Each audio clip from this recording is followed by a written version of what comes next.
안녕하세요. 나주개미입니다. 2019년 6월 11일 화요일 매수매도 역하러 들어왔습니다. 이번 주에는 특별한 이슈가 있죠. 뭐가 있냐면은 이제 선물과 옵션이 동시에 마감하는 이번 주 목요일날 내마녀의 날이라고 하는 이제 선물 옵션 동시 마감일이 있습니다. 그렇기 때문에 이쯤이 돼서 이 지수의 움직임들이 이렇게 한쪽 방향으로다가 좀 크게 쏠릴 가능성이 있어지는 겁니다. 그것 때문에 그래요. 그러니까 선물 옵션 마감 때문에 이렇다고 생각하시면 됩니다. 지금 뭐 세계적으로다가 경제적인 뭐 이슈가 좋은 뭐 호재가 나온 건 없죠. 호재가 나온 것도 없는데 왜 수급의 흐름이 이렇게 쓸데없이 좋을까? 그리고 외국인이랑 기관들은 또 갑자기 왜 이렇게 사들이는 걸까? 옵션 마감을 위한 하나의 전략이라고 생각하시면 됩니다. 이렇게 지금 올라오는 건 옵션이랑 선물 마감을 위한 그동안 베팅해 놓은 게 상승으로 베팅해 놨는데 본인들이 원하는 자리가 있어요. 그러니까 외국인이 원하는 자리, 기관이 원하는 자리가 있기 때문에 그 자리에서 마감을 했을 때 수익이 극대화가 된다. 뭐 물론 차익 거래도 하고 계속해서 그 거래를 하긴 했지만, 그리고 전체적으로다가 약간 이제 그 대차까지 줄어들었는데 그거는 앞으로 큰 흐름을 보기 위한 거는 아니에요. 큰 흐름을 보기 위한 거는 아직은 우리가 더 대차 상환을 한참 더 해야 돼요. 그렇기 때문에 내일쯤 되면은 이제 움직임이 어느 쪽으로 갈지가 이제 대부분 이제 그 전날 많이 정해지거든요. 그러니까 목요일날 당일날은 동시호가 때 이제 폭발해서 이제 상승을 하거나 아니면은 동시호가로도 확 내리는 경우가 있지만 대부분의 이제 방향성은 내일 정해 놓습니다. 그러면서 내일은 이제 볼 때 옵션의 방향성과 이제 선물의 방향성도 봐야 될 때다라고 생각하시면 좋을 것 같습니다. 코스피도 오른 종목이 더 많았고 코스닥도 오른 종목이 더 많아서 오늘은 여러분들이 어떻게 보면 즐거운 장이었겠죠. 결국에는 코스닥은 코스피를 따라간다. 어제 코스피는 많이 올랐는데 코스닥이 안 올랐죠. 그리고 코스닥이 지금 코스피를 따라서 오른 이런 모습을 여러분들이 확인하실 수가 있습니다. 그리고 여전히 나스닥 이제 선물장 같은 경우도 나쁘지 않게 이렇게 흘러가고 있는 상황이고, 달러도 이제 선물을 매도를 하면서 달러도 조금 떨어졌죠. 제가 어제 거기까지는 기술적으로다가 반등이 올 수 있는 라인이고 살짝 달러가 위험한 자리다. 하지만 올라가지 않는다고 하면 조금은 안전한 자리가 될 수 있다. 거기에 금리 인하 이슈까지 있어서 조금 더 기대감을 가질만 하다라는 건데, 아직 금리 인하를 갖다가 뭐 한 거는 아니에요. 한 거는 아니기 때문에 이제 금리 인하 한다라는 이야기가 나왔다는 뭐 기대감으로 다 오르는 거죠. 어차피 주식이야 뭐 기대감으로 오르고 기대감으로 내리고 뭐 실망감으로 내리고 이러는 게 주식이기 때문에 어디로 갈지 예측은 하지 못합니다. 하지만 전체적인 수급의 흐름은 외국인과 기관 다 상승 쪽으로다가 현재 보고 있다. 거기에 대차가 꾸준히 감소를 한다라고 하면은 상승으로가 볼 수가 있고요. 이 대차는 상승을 감소를 하지 않는데 대차가 또 증가를 했어요. 그런데 상승을 한다. 그러면 매도입니다. 매도 타이밍으로 보셔야 돼요. 왜냐하면은 이제 선물 옵션 만기를 위해서 움직임을 가질 수 있다라는 것 때문에 그렇습니다. 자, 옵션을 보는 방식은 간단하죠. 콜 옵션이 있고 풋 옵션이 있어요. 콜을 산다라는 얘기는 상승으로 베팅한다는 얘기고요. 풋을 산다라는 얘기는 하방으로 베팅한다라는 얘기예요. 요거랑 요거가 반대죠. 콜, 풋 반대 방향. 그러니까 지금 같은 경우는 선물 같은 경우도 상승 방향으로 잡았고 선물도 연기금도 상승 방향으로 이렇게 잡아놨죠. 기관 전체적으로 이렇게 상승으로 잡아놨는데, 콜을 본다라고 하면 콜은 외국인 같은 경우는 하방, 그리고 풋은 상방이네요. 요거는 콜 매도기 때문에 하방을 본 거고, 요거는 풋 매도기 때문에 상방을 본 겁니다. 요거는 뭐냐면은 양매도를 한다는 얘기는 변동성 지수를 키우지 않겠다. 오늘은 이제 그런 의도가 오늘 보였던 겁니다. 그리고 한쪽 방향으로 쏠린 사람들은 개인이었죠. 자, 풋, 콜 상승에다가 베팅을 한 거죠. 이렇게 둘 다 상승으로 베팅을 한 거고, 기관 같은 경우는 이건 하락, 이것도 하락에 베팅을 한 거죠.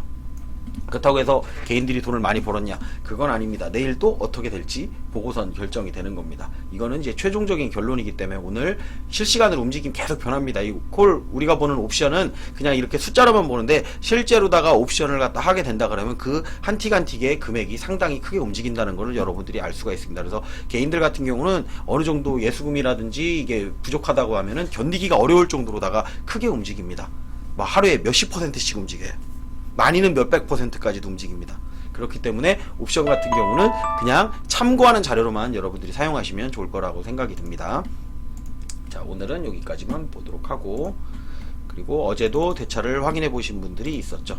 대차가 이제 감소하죠. 연속으로 감소한 게 처음이었죠. 최근 들어서는 계속 플러스 마이너스 플러스 마이너스 플러스 마이너스 플러스였다가 마이너스 마이너스 상승 쪽으로다가 딱 돌아서는 게 보여져요. 근데 하필이면 내일 모레가 옵션 선물 마감일이라는 거죠. 그것 때문에 방향성을 살짝 돌렸을 수가 있기 때문에 오늘도 마이너스가 되는지 확인하는 거 상당히 중요합니다. 오르면서 마이너스가 나온다는 얘기는 뭔가 무리를 해서라도 끌어올려야 할 이유가 있기 때문에 그런 겁니다.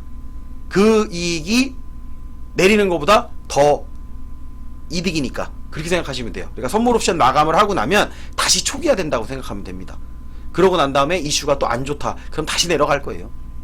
그러니까 내일과 모레의 이제 수급의 흐름은 선물 옵션과 관계된 수급의 흐름이라고 생각하고선 여러분들이 보는 게 좋고, 어쨌든 대차는 마이너스가 나오는 게 좋은 겁니다. 조금 올랐다고 해서 대차가 플러스가 된다 그러면 이제 조만간 내린다라는 신호로다가 보시면 되는 거예요. 근데 이렇게 오르면서 마이너스가 나온다는 얘기는 상당히 긍정적인 효과가 있기 때문에 주가는 더 올라갈 수 있다라고 보시면 되는데, 개인들은 보면은 다 팔았죠. 그렇기 때문에 더 올라갈 가능성이 많아지는 거라고 생각하면 됩니다. 여기 보면 개인들은 열심히 팔았죠. 코스피도 왕창 팔고, 코스닥도 왕창 팔고, 선물도 왕창 팔고. 그렇죠.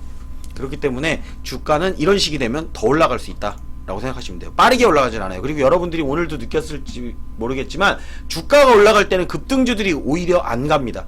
그리고 수급주들 위주로다가 해서 우량주 쪽으로다가 해서 수급이 몰리기 때문에 특별히 뭔가를 할 게 없어요. 그냥 가지고 있으면 가만히 계시면 돼요. 가만히 있으면 수익 나는 거예요. 오히려 뭔가를 하려고 하고 여기서 더 큰 걸 먹어야 되겠다라고 욕심을 내는 순간 물리기가 더 십상입니다.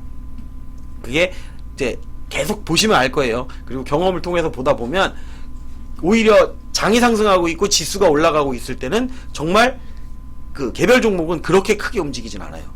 물론 이슈가 있는 몇몇 종목 움직이지만 여러분들이 그거를 잡을 능력이 없다면 가만히 계시는 게 차라리 난 겁니다. 그리고 오늘도 달러부터 한번 볼게요. 달러부터.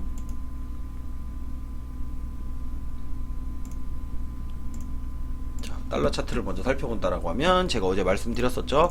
여기까지는 원래 올 수 있는 자리다.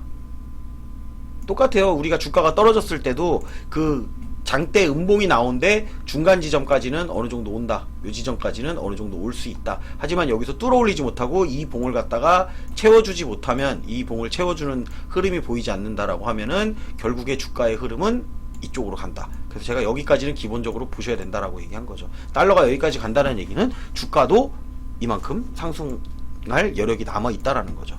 그럼 이거를 이제 주가 업종 차트로 해서 살펴보도록 하겠습니다. 저는 뭐 계속 올라간다는 얘기는 안 합니다. 왜? 흐름은 또 바뀌는 거니까. 올라가면 내려오는 거고 내려오면 올라가는 거니까. 지금 코스피 차트 같은 경우는 저항대 일단 맞았네요. 저항대를 맞았는데 수급의 흐름상으로는 상승할 수 있습니다. 아니면 내일 내려온다라고 해도 여기 제가 말씀드렸죠. 어느 정도 거래가 터지면서 올라간 장대 양봉이라고 보긴 좀 그렇죠. 장대 양봉이라고 보긴, 여기서 보면 요 부분이 중간짜리죠. 그리고 요것도 장대 양봉으로 본다면 최소한 지금 요 라인은 지켜줘야 되겠네요. 요 라인 정도만 이 위에서 지켜주는 음봉이 나온다라고 하면 여기서 뚫어 올릴 수 있는 가능성이 있다. 당연히 내일 올라가면 더 좋죠. 하지만 음봉이 나온다라고 해도 여기 종가 자리 요 라인 정도, 그러면 포인트 상으로는 얼마가 되겠냐면은 2100선이 됐네요. 2100선을 어느 정도, 2100선 살짝 무너질 수도 있습니다. 꼬리 달고. 근데 종가상으로다가 무너지지 않고 공중에서 약간 떠 있는 상태로 버티는 거죠. 떠 있는 상태로 버텨준다고 하더라도 옵션 마감일 기점으로 해서 다시 상승을 할 수 있습니다. 그래서 상승을 하면 어떤 그림이 나오냐면 여기서 내일 뭐 요 정도 그림이 나올 수도 있죠. 요렇게. 아니면은 여기서 아예 상승을 해버릴 수도 있어요. 이렇게 빵 하고. 그리고 지켜준다고 하면, 그러니까 요 구간이에요. 요 구간. 우리가 내일 지수를 예측할 수 있는 구간은 이제 특별한 이슈가 없다라고 했을 때, 가정을 했을 때는 구간이 요 라인부터 요 라인 사이가 구간이 될 확률이 높습니다. 요 안에서 주가의 흐름을 보시면 돼요. 그러면 나쁜 흐름은 아니다. 그리고 그 다음날 옵션 만기를 기점으로 사실은 빵 터지는 게 우리한테는 가장 좋겠죠. 그러고 난 다음에 이제 옵션 만기를 끝나고 나면 또 조정한다고 빌빌빌 내려와서 이 정도 라인만 어느 정도 지켜준다라고 하면 여기서 여기까지 상승할 수 있는 상당히 큰 흐름이 나왔죠. 그러면 고점 돌파도 가능하다. 물론 중국하고의 미국하고의 이슈가 어느 정도는 해결돼야 된다는 거죠. 금리 인하도 이뤄질 수 있으면 좋고, 그렇게 생각하고 보시면 좋습니다. 근데 제가 연초에도 말씀드렸지만 이렇게 급락을 한 다음 연도에 자, 연봉으로 볼게요. 연봉으로 이렇게 급락을 한 다음 연도에는 대부분 어디까지 왔느냐, 과거를 살펴보면 되잖아요. 이렇게 하고선 급락했죠. 급락을 하면 이 절반짜리까지는 거의 온다. 여기도 급락을 했죠. 그러면 최소한 절반짜리까지는 온다. 그 다음 연도에 내려도 절반짜리는 지킨다. 그리고 마찬가지죠. 여기서 지금까지 계속 그랬어요. 급락을 했어도 여기서 급락했죠. 이렇게, 물론 이렇게 나올 수도 있어요. 근데 이거는 이 봉에 비하면 좀 짧죠. 이거 연봉이에요. 연봉입니다. 이렇게 나왔었죠. 자, 아예 저점을 무너뜨리는 봉이었죠. 이렇게 저점 자체를 다 무너뜨리는 봉. 얘도 마찬가지로 저점을 조금이라도 무너뜨리는 봉이 나오는 거죠. 근데 여기서 보면 얘네들은, 자, 요거는 이제 1, 2, 3가 간 다음에 간 거고, 장대가 안 나온 상태에서 빠지니까 이런 식으로 또 빠질 수 있다.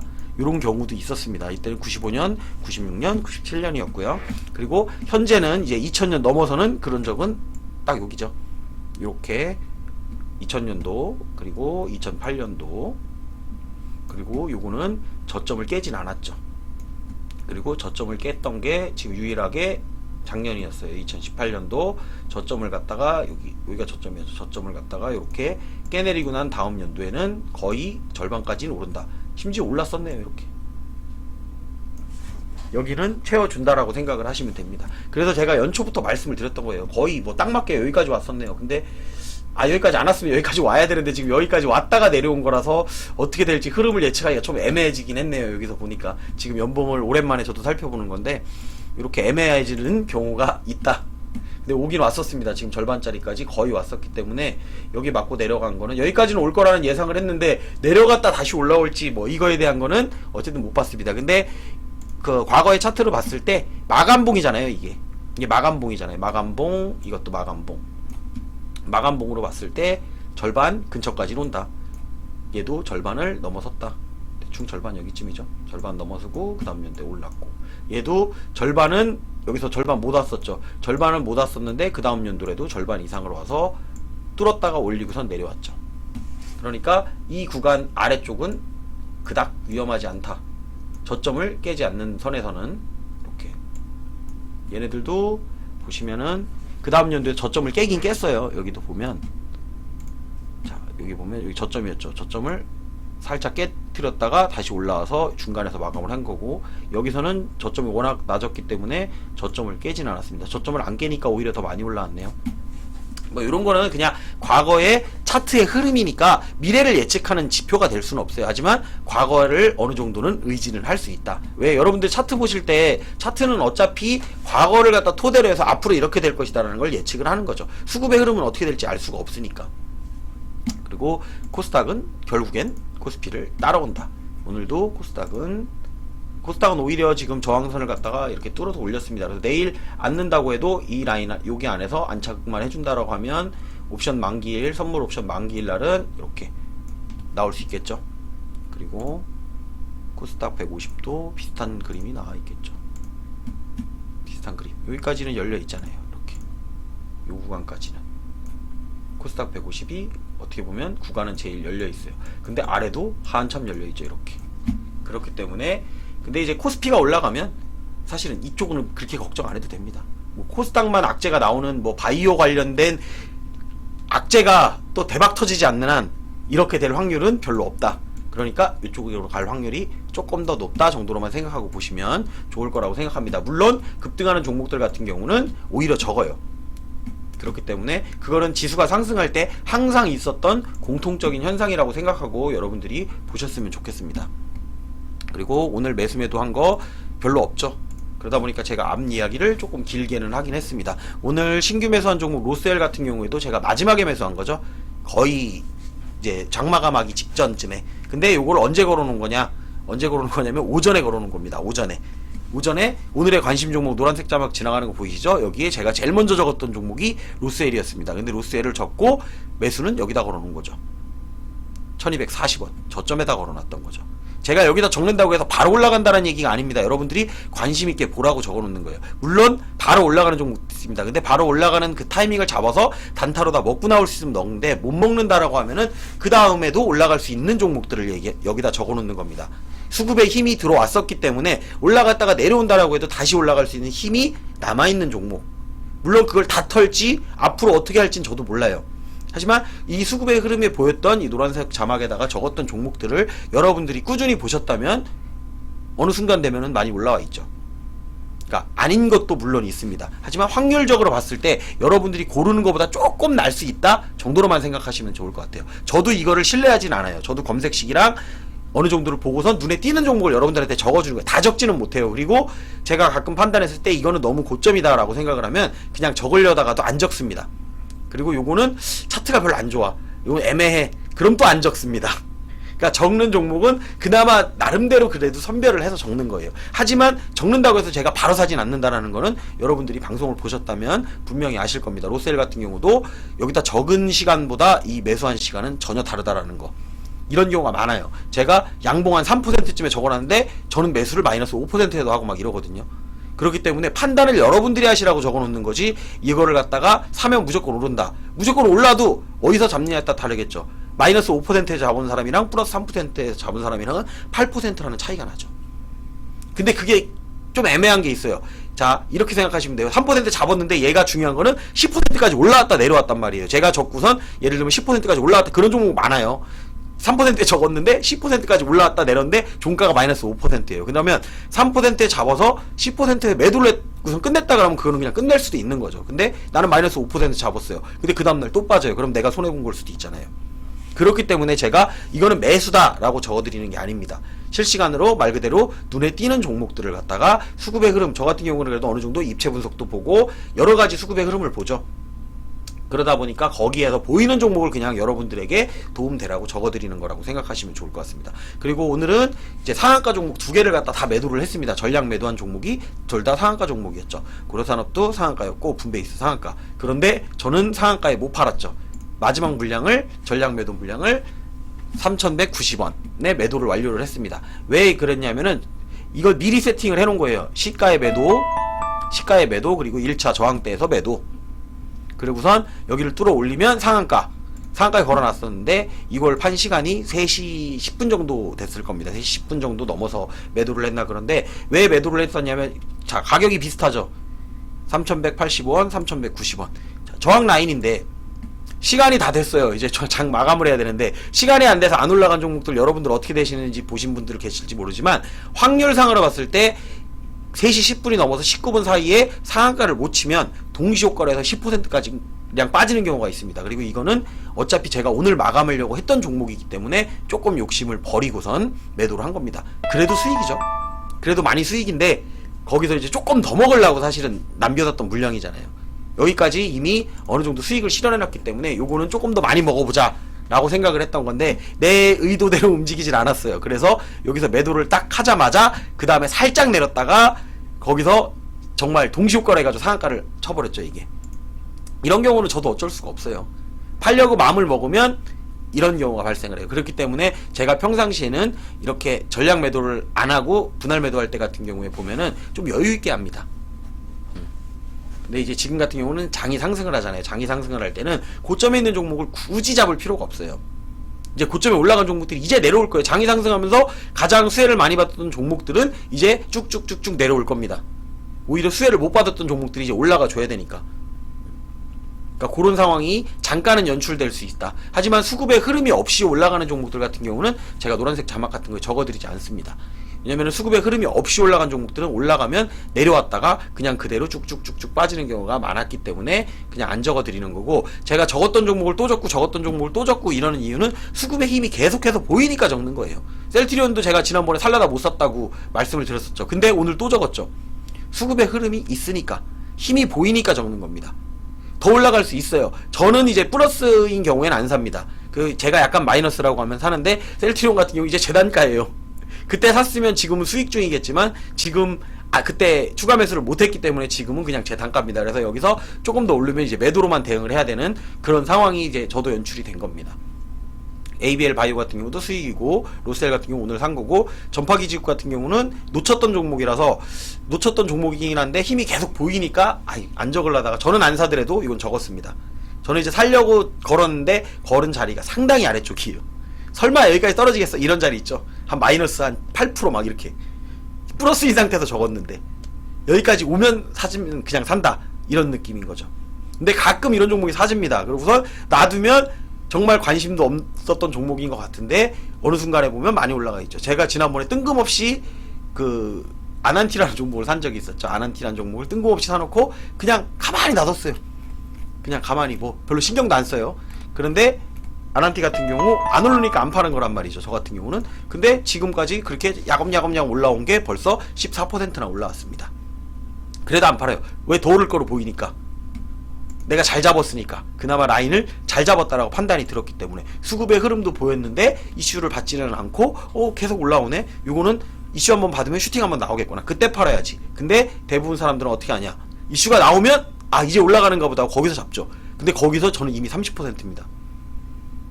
그러니까 가끔 그런 얘기 하죠. 왜 파냐고. 더 올라갈 수도 있어요. 그건 모르는 거예요. 저도 몰라요. 근데 나는 이미 30%잖아요.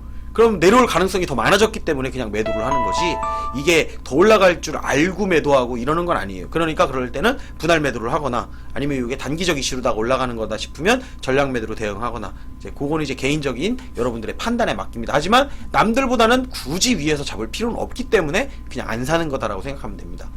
그런 종목들 많죠. 제가 뭐 다 잡을 수는 없어요.